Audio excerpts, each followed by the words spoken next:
Hey, Galen! Welcome to Galen's Got Parkinson's with me, Galen, and Mary, who doesn't have Parkinson's. That's my daughter. So we're going to talk to you today about role-playing, really, because you role-play more than you war game, don't you? Yeah, I don't war game at all. And I don't get it. How did you get into role-playing? I got into it mainly through you. So we used to do a war games club at primary school when I was in about year 5. Is that the first thing you remember us doing? Yeah. Well, no, actually, because I do remember doing some D&D games with Grandad and Uncle Alan at Christmas. Because we did the Tomb of Horrors, didn't we? Do you remember the Tomb of Horrors? Yeah, that was a good one. Because that was like the first special Dungeons and Dragons ever written, 1978. Yeah, that was a really good one. Wasn't that the one when somebody turned themselves into a container of liquid? Yeah. But it wasn't talking liquid. Yeah, that's right. Yeah. So we just had to carry them around in like the first room. Because we had some great. Do you remember? Famously, you know, like the Darwin Awards where people get killed for being stupid. I always remember a girl who we were doing like a sort of games, Olympic games, gladiatorial The Rye games. Games. Yeah, and she got on a jet bike. Yeah. And she flew to 2,000 feet. Yeah. And the dungeon master said, "What are you going to do now?" And she said, "I'm going to get off." Or the lad who turned himself into an umbrella. Because it was raining. Yeah, but he couldn't speak, so he couldn't turn himself back. Oh, there was, I always Tomb of Horrors or the one we did afterwards with the vampires. And he went out in the snow and put his invisible cloak. He was injured and he put his invisible cloak over himself. Yeah. And then no one could find him. No, and he wasn't dead. He was just dying, but we couldn't cure him. He'd only got a graze or something. But he was the same guy who... There were a load of trolls coming down the road. And he hid in a bush and it was an apple tree bush. Yeah. So we said, "What are you doing?" He said, "I'm eating an apple." They said, "Now what are you doing?" He said, "Well, because the apples make you invincible, I'm going to jump in front of the trolls." Sadly, the apples didn't make you invincible. Happy days, eh? They were funny. Or I'm going to... Oliver. What are you doing, Oliver? I am cowering in abject terror. Oliver always played like a goblin chef. Yeah. That had no other skills, so every battle would be like, "Oliver, what are you doing?" If not, I'm just having a custard cream. I'm making a pot of tea. And I think we have to give a message about Hora. Oh, Hora. Well, Hora was a friend of Mary's who I taught. She was a pupil in my class. Hora was the character name. Yeah, Alice she was called. And she died as a young teenager, quite sadly. But she was like you and Mike and Hora were a sort of threesome. We were the 3 survivors. So we started doing the War Games Club at primary school where Dad taught at, and then that was like every Friday. And that's when I got really, really into it. Yeah.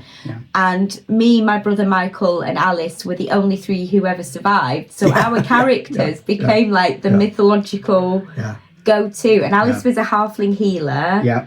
I was an elf magic user called Zara. And Mike was an elf like a warrior, assassin. Wasn't it? Like a paladin thing. I think he started off as an assassin. Yeah, he did, because he had like that character looked a bit like a sort of a ninja, didn't he? Yeah. With a face mask on. Yeah, and we'd all gone trained at the same temple together. Because my funniest memory of Alice as Hora the halfling was when she wanted to open a door and there was a lad who used to come from secondary school. Oh my gosh, Seb, and he was a big ogre.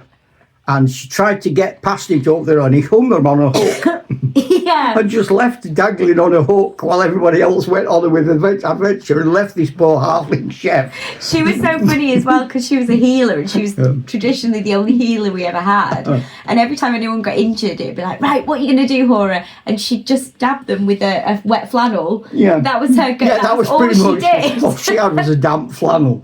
She's like, "What are you going to do?" "I was going to dab their brow." Dab their brow with a damp flannel. And that were in my head. But all right, damp flannel. That's usually what works. It was very, very funny. It was very funny. But you still have lands for Hora, don't you? Yeah, I've still... So Zara ended up retiring because she got too powerful. And so she wasn't fun to play with anymore. So she had her own island in the world that you've built. Jural. And within that island, while Alice was still alive, we decided that Hora was opening up a healers college in that land.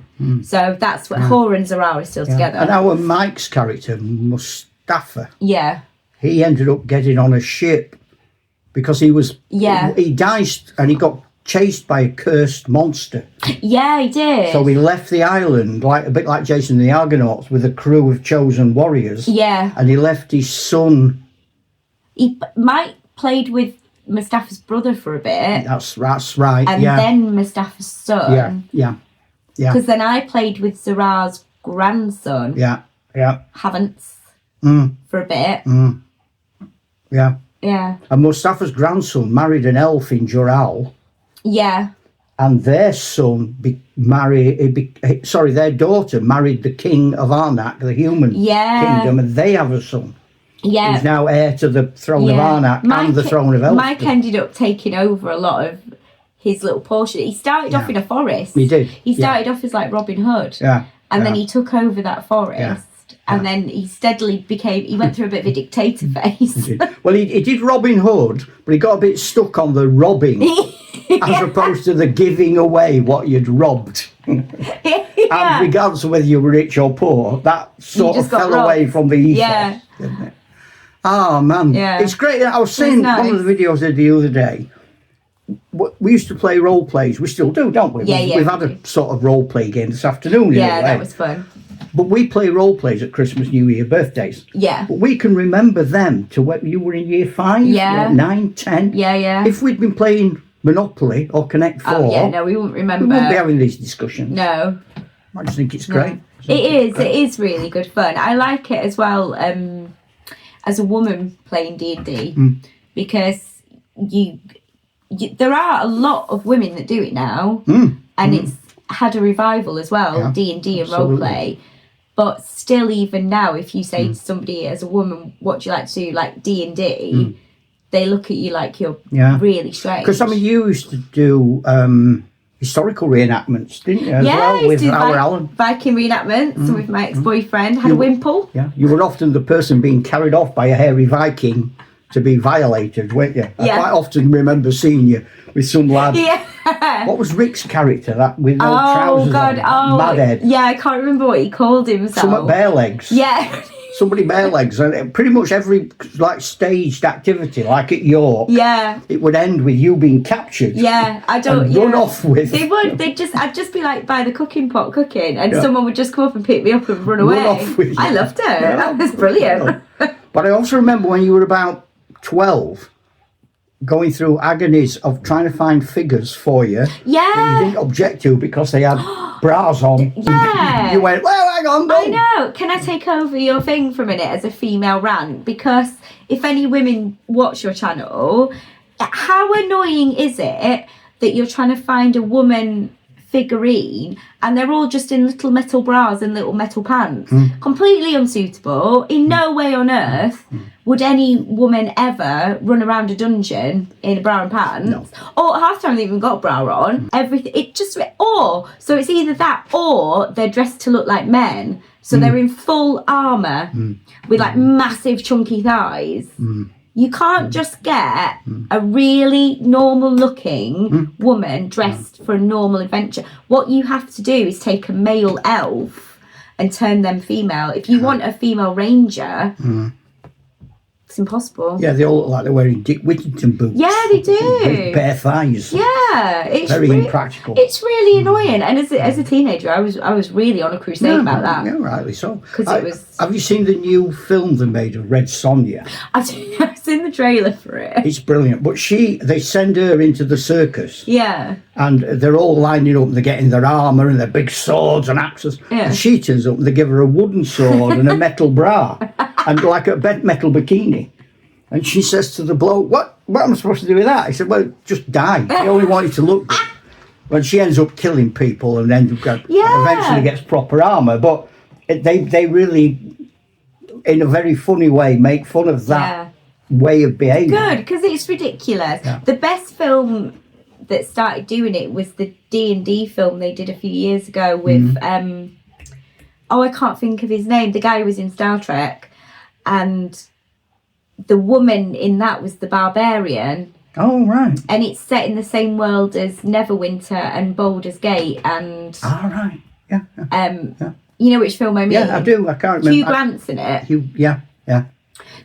That was the Right. women in that film were brilliant because they were dressed like women and they acted like women, but practical. So, I mean, that's a good point. If you've got a comment to make about that, tell us. Where can we find the best models of War Games figures that are appropriate? You know, flattering and appropriate and make women look badass. Like you would go on an adventure with them. Yeah.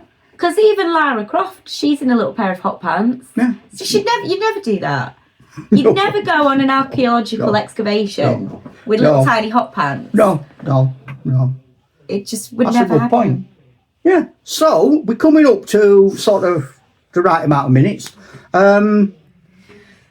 What have you thought? Have you enjoyed it? It's been fun. Oh, great stuff. Liked it. We'll do it again? Yeah, that was fun. So let us know what you think. I bet Mary would even do some on her own if you fancy. I watched a girl the other day, and I'll find the link and I'll put it on, who does, she's a professional dungeon master. Oh, and cool. the one I caught, she was teaching her 97-year-old grandmother to play Dungeons and Dragons for the first time. Oh, I want to watch brilliant. her. I'll find her and I want to show watch you. her. So, because there are women, we do it. We do role play and we D&D, and we are good at it. I am a good D&Der. I'm better than Mum.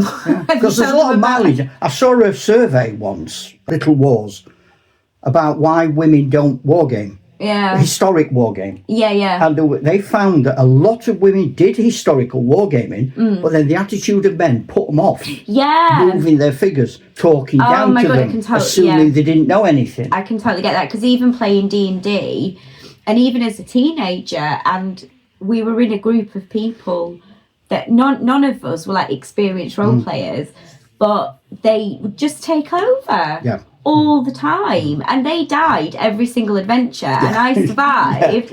And you do it. Damon, my husband, his friend's a big board gamer, and he does it all the time. He always over explains everything in a board game to me, but not to Damon. But I'm actually a way better gamer than Damon is. Yeah, and you're more experienced. Yeah. So it's still there. So we're going to leave you with that thought. Now, I don't know. Down with the patriarchy. I don't know what Mary does going to do at the end, because I always do this. I always go, ta-ra, Chuck! What are you going to do? Hang in there, kids. There you go. Ta-ra, Chuck! Hang in there, Hang kids. in there, kids. We can do that together. Yeah. 1, 2, 3. Hang in there, kids. It's only going to get worse.